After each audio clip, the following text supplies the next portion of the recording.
कि पंजाब में उमर सरफराज चीमा थे, फिर साबिक सदर आरिफ अलवी थे और अब फैसल करीम गुंडी हैं जो कि हल्फनामा जिनसे नहीं लिया जा रहा है। तो अब आप कैसे देखते हैं इस सारी सूरत हाल को? ये जो एक नई ट्रेडिशन कायम हो गई है हमारे सियासतदानों में, आपको लगता है ये कोई अच्छी ट्रेडिशन है? बिल्कुल ज़ाहिर है कि बहुत ही मनफी है। और मैं ही समझता हूँ, मैं क्या बहुत सारे तजज़ियाकार ही समझते हैं कि गैर जरूरी और बड़ा बिला वजह का तनाज़ा जो था वो खड़ा किया गया। अब आप देखिए ना कि जाने न जाने गुली न जाने बाग तो सारा जाने, सबको पता था कि इस्तीफा दे दिया अली मीर गंडापुर साहब ने, उसको इजहार सोशल मीडिया पर आके किया। फैसल करीम गुंडी साहब उस इस्तीफे को, उसकी ऑथेंटिक होने को मानने के लिए तैयार नहीं थे, जबकि पूरे नेशनल मीडिया पे ये चीज आ चुकी थी कि जी वो इस्तीफा दे चुके हैं, उन्होंने फ्लोर पे कह दिया था असेंबली के। तो मैं समझता हूँ गैर जरूरी बिना वजह का एक आपने तनाजा खड़ा किया। और मामला जो हमारे सियासतदान शिकायत करते हैं कि जी कोर्ट में क्यों जाता है, इदारे क्यों मुलविस होते हैं, उसकी वजह ये है कि हमारे जब सियासी रहनुमा या जो कायदीन है वो इस तरह की हरकतें करेंगे तो आप देखिए फिर हाई कोर्ट में गया और हाई कोर्ट को फैसला करना पड़ा कि जी बुध के रोज 4 बजे तक हल्फ ले लें, गवर्नर खुद लें वरना उनकी जगह स्पीकर ले लें। तो और जाहिर उसके बाद आप देखिए कि जब ये फैसला आ गया और खुद बिलावल भुट्टो ने कराची में तकरीर के दौरान कहा कि जी गवर्नर साहब पेशावर जाए और अपना आईनी कानूनी जो उनका रिस्पॉन्सिबिलिटी है, जिम्मेदारी, उसको पूरा करें, तो वो फौरन वापस आ गए। और यहाँ पर भी वो दो तरह की बातें कर रहे थे। पहले तो वो कह रहे थे जी मैं बड़ा स्क्रूटनी करूंगा उस इस्तीफे की। अब उनका ये काम नहीं है, वो 18वीं तरमीम के तहत उनके पास इख्तियार नहीं स्क्रूटनी करने का। लेकिन जब बिलावल भुट्टो साहब ने उनको ताकीद कर दी तो उन्होंने कहा अच्छा जी मैं वापस जाता हूँ, अपनी आईनी कानूनी जिम्मेदारी पूरी करूंगा। तो मुतज़ाद बातें कर रहे थे। मुझे नहीं पता किसके इशारे पे किया उन्होंने, क्यों किया, और ये बिला वजह का एक। तो आमिर साहब इससे होता क्या है? इससे सिर्फ टाइम ही बोरो हो पाता है या और भी कुछ कोई मकासद पूरे किए जा सकते हैं?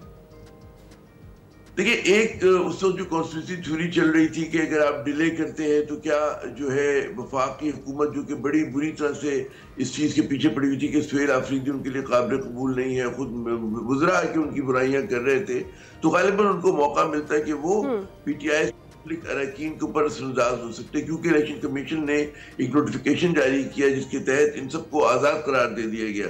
ये अजीब व गरीब किस्म का हमारे यहाँ वो है कि एक पार्टी है, उस पार्टी की फदारियां हैं, वो अपने नज़्म ज़ब्त में, लेकिन निज़ाम उनको तस्लीम करने के लिए तैयार नहीं है। तो ज़ाहिर है कि इलेक्शन कमीशन का किरदार खुद एक बहुत मुतनाज़ा किरदार है।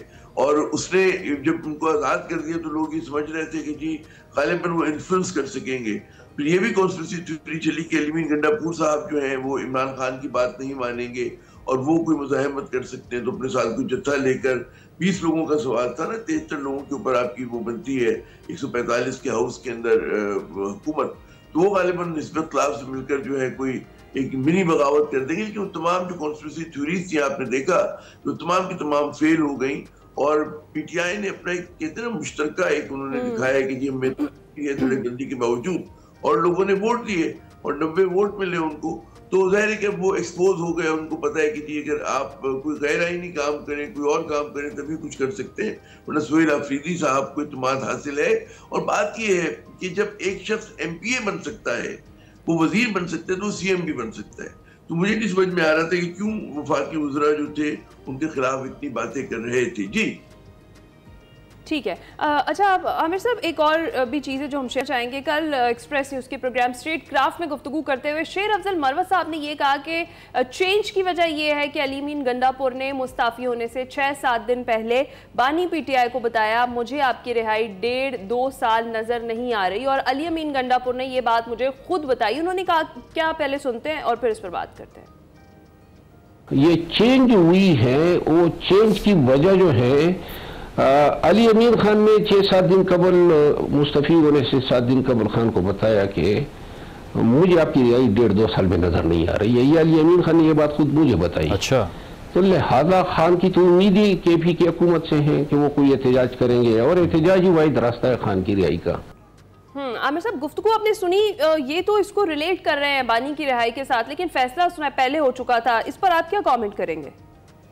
देखिए, 2-3 बातें हुई। पहले तो ये समझना चाहिए कि शेर अफजल मरवत साहब जो है पार्टी से लग होने के बावजूद अली मीर गंडापुर के बहुत ही करीब रहे और दोस्ती है। फिर आपको हमें ये भी पता है कि उनकी सिर्फ अली मीर गंडापुर से ही नहीं, मरवत साहब की पीटीआई के काफी लोग जो हैं जो सब उनके हार्ड लाइन एमपीएज हैं और एमएनएज हैं, वो मरवत साहब के लिए नरम गोशा रखते। तो मरवत साहब की बात को आप इग्नोर नहीं कर सकते, उस पर वजन है। लेकिन किसी भी सियासी अमल के बारे में आप उसको एक फैक्टर से नहीं जोड़ सकते, हमेशा याद रखें। उसमें यकीनन कि इमरान खान की तवक्कुआत हैं कि जी एक ज़्यादा मौसर अंदाज में जो है चलाई जाए उनके रिहाई के लिए तहरीक की फैक्टर है। और हमने देखा कि कई मरतबा कोशिश की गई लेकिन रियासत ने बड़ी सख्ती से उसको कुचला। 26 नवंबर के जो जख्म है वो भी ताज़ा है और लोगों को यानी कि जो कीमत है एहतजाज करने की तहरीक इंसाफ के लिए बहुत ज़्यादा बढ़ा दी गई है। तो इस सूरत में ज़ाहिर है कि एक बहुत चैलेंजिंग टास्क है। और सिर्फ आप इस्लामाबाद में नहीं, पंजाब में बहुत ज्यादा कहते हैं ना इस ताकत इस्तेमाल की जा रही है। और कभी ऐसा नहीं होता था कि जी सियासी कारकुन अगर गिरफ्तार हो रहा है उसकी गाड़ी भी तोड़ेंगे, उसके घर को भी तोड़ फोड़ होगी। तो एक बिल्कुल एक नया ट्रेंड जो है आप देख रहे हैं कि पिछले 2-3 साल में आया है जब से इमरान खान की गई है। तो ये चीजें उनके लिए मुश्किल थी। तो एक फैक्टर है ये। दूसरा फैक्टर यकीनन अलीमीन गंडापुर की जो चपकलिश हुई है उनकी अलीमा खान साहिबा से जी, और उसके बारे में फिर एक और ये कहा गया कि जी उनकी जो इमरान खान की जो बेगम है वो उन पर इतना ज्यादा भरोसा नहीं करती थी। ये भी एक फैक्टर था। फिर ये भी फैक्टर था कि विद इन द पार्टी अलीमीन साहब के जो केपी के बहुत सारे उनके धड़े थे वो उनके सख्त खिलाफ थे। तो मजबूरी तौर पे ये तमाम फैक्टर्स मिल मिलाकर उनकी अगर ये अलीमा खान साहिबा वाला फैक्टर है और वो अगर इतनी बड़ी तब्दीली के पीछे अलीमा खान साहिबा है तो वो फिर पार्टी में कोई ओहदा क्यों नहीं ले लेती? क्योंकि सब लोग तो यही कह रहे हैं कि जो बानी पीटीआई हैं वो मौरूसी सियासत के बड़े खिलाफ थे और अब ये जो फैसले कर रहे हैं, पहले यही कहा जा रहा है कि बेगम के कहने पे फैसले किए गए, अब बहन के कहने पे वज़ीर आला को हटा दिया गया।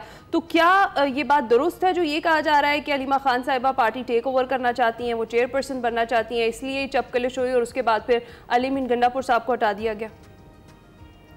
जैसे मैंने अर्ज किया कि कोई एक फैक्टर नहीं है, मल्टीपल फैक्टर जो है उसकी वजह बने उनके आउस्टर की। तो अलीमा खान का भी एक मतलब, अलीमा खान का जो झगड़ा वो भी इसी बात पे कि खानदान वालों को तवक्कुआत की है कि जी वो ज्यादा फाल किरदार अदा कर सकेंगे, लेकिन जब आप हुकूमत में होते तो आपको अपनी मजबूरियों का लोगों को इल्म नहीं होता। तो ये तमाम फैक्टर्स हुए। मैं नहीं समझता कि पीटीआई जो है वो मौरूसी सियासत की तरफ जा रही है, क्योंकि उनकी पार्टी के खमीर में जो मेरी बात होती रहती है उनके कई सीनियर लीडर्स के साथ, तो जाहिर है उस चीज़ के डेड अपोज हैं। और अगर आप समझते हैं कि एक और पीपल्स पार्टी 2 बन जाएगी, नून लीग बन जाएगी, तो ऐसा नहीं होगा। अभी तक तो यही सूरत हाल है। लेकिन जाहिर है कि इमरान खान को इत्मीनान जो है अपने साथियों से ज़्यादा अपने ख़ानदान पे यूँ है कि साथी तो छोड़ के चले गए बहुत सारे। असद उमर से लेकर बड़े बड़े आप नाम देख लें, कराची की अगर आप लीडरशिप की बात करें, इमरान इस्माइल चले गए, अली जैदी चले गए, फिर आप पंजाब में इसी तरह कई लोगों को उन्होंने सफेबल के लोगों को पार्टी छोड़ने पर मजबूर किया। केपी में ये किया, परवेज खटक साहब चले गए। तो जाहिर है कि एक ट्रस्ट डेफिसिट आ जाता है। तो ये भरोसा करें, लेकिन इनकी आप कोशिशों को यहाँ तक वो रखे महदूद कि उनकी रहाई के लिए है। मैं नहीं समझता कि कोई किरदार आगे चल के देख रहे हैं। बिल्कुल। तो आमिर साहब, ये जो अभी अली अमीन गंडापुर साहब की बात हो रही है, फैक्टर उनके आउस्टर के तो बहुत सारे हैं, लेकिन उसके बाद जो उन्होंने एक पोजीशन अभी मेंटेन की है कि पहले वो वजीर आला के तौर पर खिदमत दे रहे थे, अब कारकुन के तौर पर देंगे, तो आपको लगता है कि इनका खिदमत की ज़रूरत होगी सुहेल आफरीदी साहब को, जो कि नए वजीर आला है? ये पहली बात हुई कि अलीमीन गंडापुर साहब ने कम से कम आप उनकी इस बात पे तारीफ करें कि उन्होंने जो कहा था वो करके दिखाया। उन्होंने कहा था कि जी ये जो कुर्सी है उनकी वो इमरान खान की अमानत है और जब वो कहेंगे मैं छोड़ दूंगा। तो उन्होंने कोई तमाम तर मौके थे उनके पास कि वो कोई करतब दिखा सकते थे, कलाबाजी खा सकते थे, वो पार्टी के साथ खड़े रहे। अच्छा, सियासत में हमेशा ये होता है कि आपको एक ओहदा मिला और वो आपसे चला गया तो कुछ अर्से आप लो प्रोफाइल में रहते हैं और उसके बाद दोबारा आपका कम बैक हो जाता है। तो उन्होंने अपनी पार्टी से लॉयल्टी को, वफादारी को साबित किया। और यकीनन सुहेल आफरीदी के दौर आएगा। सुहेल आफरीदी साहब नौजवान हैं, ज्यादा पुरजोश हैं वो, और ज्यादा उनकी सियासत के हवाले से कहा जाता है कि मुजाहिमत पे यकीन रखते हैं, इख्तियार पे यकीन रखते हैं। तो उनका एक अपनी हिकमत अमली होगी। तो अगर कुछ अर्से के लिए अमीन गंडापुर साहब जो है पार्टी में रहते हुए रहे भी, वो बयानबाजी भी करते रहे और बैक सीट ले ले तो कुछ में हर्ज नहीं होगा। और वो फर्क नहीं पड़ता कि एक आदमी आगे आगे एक पीछे चला गया। बड़ी पार्टियों में ऐसा होता रहता है और एक मुस्बत रिवायत है। मुझे तो अच्छा लगा कि उन्होंने जो है कोई ये नहीं किया कि जाके वो बाकी हुकूमत से मिल गए। उन्होंने कहा जी ऑपोजिशन की 53 वोट है, 20 को मैं तोड़ लेता हूँ तो 73 हो जाएंगे मेरे पास। उन्होंने ऐसी कोई कोशिश नहीं की और जो उनके संदेश थे वो खत्म हो गए। जी बिल्कुल ठीक है। अच्छा आमिर साहब, जिस तरह से ये एक तब्दीली हुई है और एक बड़ी तब्दीली थी है, इसके बाद कुछ मजीद स्ट्रक्चरल तब्दीलियों का भी तस्करा हो रहा है, आपको लगता है क्या आगे आने वाले वक्तों में, जिस तरह से ये बात भी हो रही थी कि बैरिस्टर गौहर की जगह जुनैद अकबर को लाया जाएगा, और इसके अलावा भी जो जारे मिजाज इनकी कारकुनान है या लीडरशिप है उसको आगे लाया जाएगा, क्योंकि अब पाकिस्तान तहरीक इंसाफ कुछ तर्ज सियासत में तब्दीली ला रही है, जो जारे मिजाज जो सियासतदान है उनको आगे लाकर दिखाई भी जाएगी, शो भी किया जाएगा। तो आपको लगता है कि ऐसा भी कुछ होने वाला है? आप इस इम्कान को रद्द नहीं कर सकते। अभी कब होता है? ये फौरन होता है, ये कुछ दिनों के बाद, हफ्तों के बाद होता है। बात ये कि एक तो हमें समझना ही चाहिए कि जो क़यादत वकला की लाई गई वो बुरे हालात में लाई गई थी, जब पार्टी पे प्रेशर बहुत था और लोगों को जो है छोड़ने पे मजबूर किया जा रहा था। तो इन लोगों ने अपना एक अच्छा किरदार अदा किया कि जब कोई नाम लेवा आपको नजर नहीं आ रहा था तो सलमान अकरम राजा और गौहर साहब जो थे ये विकेट पे खड़े रहे। मगर इन पे एतराज ये है कि तो इनको सियासी तजर्बा नहीं है, दूसरा जो है इनका कोई ताल्लुक नहीं है वर्कर्स के साथ। मतलब एक होता है ना कि जब आपकी एक एवोल्यूशन होता है, आप एक नेचुरल तरीके से पार्टी में होते तो आप लोगों को जानते हैं, उसके मिजाज को समझते हैं, तो कोई बईद नहीं है कि इस तरह की कोई तब्दीली हो। और अगर ऐसा होता है, क्योंकि देखिए तहरीक इंसाफ जो इस वक्त क्या है कि उसकी तकनीकी ढांचा कमजोर है, उस तरह की मोबिलाइजेशन नहीं कर पा रहे, स्ट्रक्चर जो है उनके पार्टी के मजबूत नहीं है। ताल्लुक जो है इमरान खान का और अवाम का है जितना भी है। बिल्कुल। आमिर साहब, आपको लगता है कि क्या यही वजह है जिसकी वजह से कोई मौसर एहतजाज नहीं कर पाई पीटीआई, क्योंकि वो क़यादत वकला के हवाले कर दी गई थी?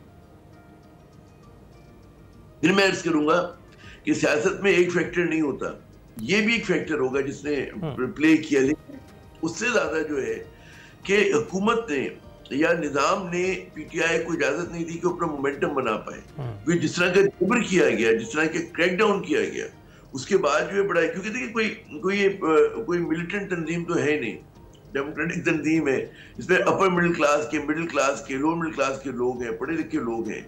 तो आप ये समझे कि वो कोई मतलब है अगर रोज पुलिस छापे मार रही हो, आपका एक जमहूरी हक जो है डिनाई कर दिया गया हो, तो बड़ा मुश्किल होता है। मतलब कहना बड़ा आसान है कि जी एहतजाज करें, लेकिन जब आप लाठी के सामने जाते हैं, आंसू गैस होती है, गोली चल रही होती है, घर पे लोग आ जाते हैं, आपके घर को तोड़ फोड़ करते हैं, बच्चों को डराते हैं, तो ये तमाम फैक्टर्स होते हैं। उसमें बड़े से बड़ा आदमी जो है, ये कहना आसान है कि जी अली जैदी ने छोड़ दी पार्टी और फला ने छोड़ दी, उन पर पता नहीं किस तरह का दबाव होगा, क्या धमकियां मिली होंगी, उसके इतराफ ही लोग करते हैं पसे पर्दा। तो ये फैक्टर्स होते हैं। उसमें बाज लोग होते हैं जिनमें जुर्रत होती है, वो उसके बावजूद खड़े रहते हैं, बाज लोग होते हैं वो कमजोर दिल होते हैं या उनको वो उसमें आ जाते हैं।